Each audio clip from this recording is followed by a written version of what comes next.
ဝေးချဖို့အတွက် diet food တွေပြင်ဆင်နေရတော့မဟုတ်ပါဘူးမချူဒီရဲ့အသေးအမြင့်လေးတွေကြော်စားဖြစ်တယ်ပါလေးတွေဘယ်လိုပြင်ဆင်နေရလဲဆိုတာမချူနဲ့အတူတူလိုက်ကြည့်ကြမယ်နော်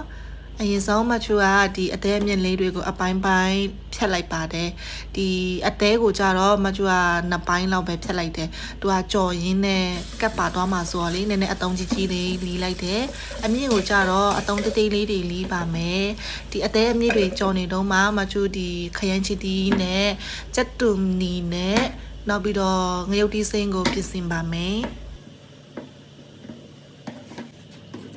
အသေးအမြင့်ကိုကြတော့ကိုစားချင်တဲ့အနေအထားအတိုင်းရောက်အောင်ကြော်လိုက်ပေါ့နော်မကြော်နည်းနည်းကျွတ်လေးစားချင်တော့ကျွတ်တဲ့အထည်ကိုကြော်လိုက်ပါတယ်အသေးအမြင့်တွေကျွတ်လာပြီဆိုလို့ရှိရင်ဟင်းခက်မို့ကြရတော့ဟင်းခက်မို့နည်းနည်းနောက်ပြီးတော့စားနည်းနည်းထပ်ပါမယ်တခြားအယောင်တီမုတ်တွေငရုတ်ကောင်းမုတ်တွေကကြတော့မချူမကြိုက်လို့မထည့်တော့ဘူးเนาะ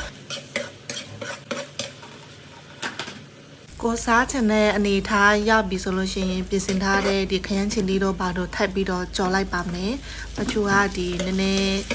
ကျွတ်တဲ့အထည်ထားလိုက်တဲ့အသေးအမြင့်ကိုနည်းနည်းကျွတ်တာလေးကြိုက်လို့လေဟုတ်ပြီဒီခရမ်းချင်လေးတွေနည်းနည်းနုံးသွားပြီဆိုလို့ရှိရင်တော့ဟင်းကောင်းလေးတစ်ခွက်ရပြီပေါ့နော်